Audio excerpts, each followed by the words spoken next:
make sure we still got something there for at the end.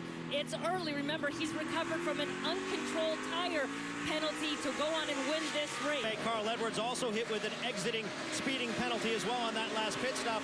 He and his crew chief Dave Rogers had this to say afterwards. Is that the section between the 20 and the 18? Yes, it is. In the last 4 races, I talked to Jimmy before the race. He said, you know, I hope today's kind of old school Martinsville. It gets hot, sunny, and slick out here, and we lay a lot of rubber down. And guys, you can imagine how frustrating it is for Jimmy Johnson. Restarted second and falling back to the field. And Jeff, all he hears on the radio is Earl Barber and the spotter saying, inside, inside, and he can clear. How his car drove, wasn't happy with it, but right now they made the right changes going into this race. And I'm going to use cars like Kevin Harvick as my example. What we're going to hear is how important track position was. And when the race is over, someone's got to this track, so you can't blame his teammate Carl Edwards to try and mimic what he's doing out there right now. Let's listen in. He's passing up top. This car is good. You see the 11 up there, what he's able to do, so we'll pay attention to that when we go forward. It's pretty neat what he does. I haven't been able to find it yet. He's just driving around him up there right now. After that run, they debriefed where Edwards went to Hamlin, and Hamlin gave him a little bit of critique on how he ran this racetrack. Very much a team player for Joe Gibbs Racing. Hamlin trying to spread the wealth as far as knowledge goes of this place, guys. tires, brakes, gearing. The harder you push your car, this is like a marathon. You only have so much energy, so much life in this race car, and if Kevin Harvick abuses it, while the brakes will still work, Jeff, do they work as good as the leaders that perhaps had a little bit cleaner air as we see Greg Biffle move? Classic building here at Martinsville as the 78 of Martin Truex Jr. no longer up front. It's Matt Kent. Same thing we saw in the last long run. We saw this outside work. The inside's better in the middle, but on corner exit to 48, just such a launch. 11 can't keep the position that he gains in the middle. Marty. And Jeff, even as back again. So again, see right here, he's on the very bottom. When he leaves, he's not on the bottom any longer. Gets into the side of the 43. So they almost decided to come in. Earlier, though, they had to make several repairs on this 48 car. Here's what Chad Canal said on the radio after those repairs. 6 of 8 had issues.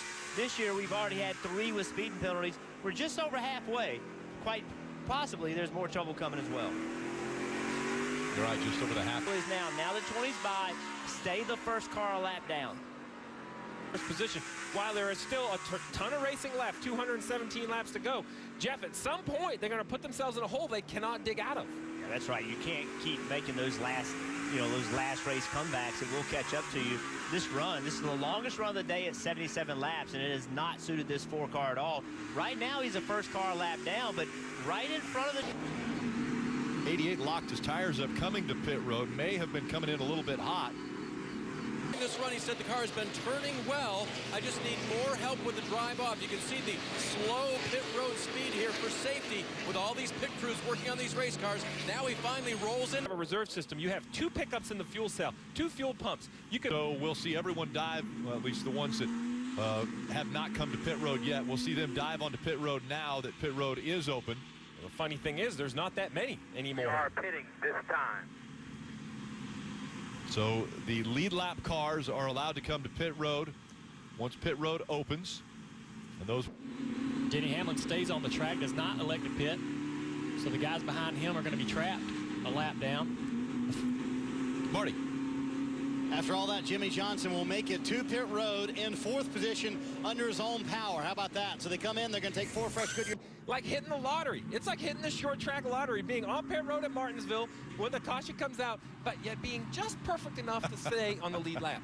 Yeah, and we focus on the chase drivers. We focus on the drivers that have a chance to win the race, but these positions matter to everybody in the race.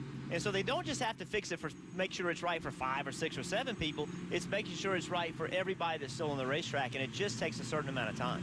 Followed Denny Hamlin around the corner. He was trying to find a way to help his corner exit speed. Under 100 laps to go, and remember at the very beginning of this show, we mentioned 2 drivers who have... Isn't it funny, Rick, with all the cautions, all the strategy, the crazy scoring issues when the green flag pit stops and we get a caution in the middle. Through all... to catch him. And how about Michael McDowell? He's sitting there running 18th. Good run for the small team.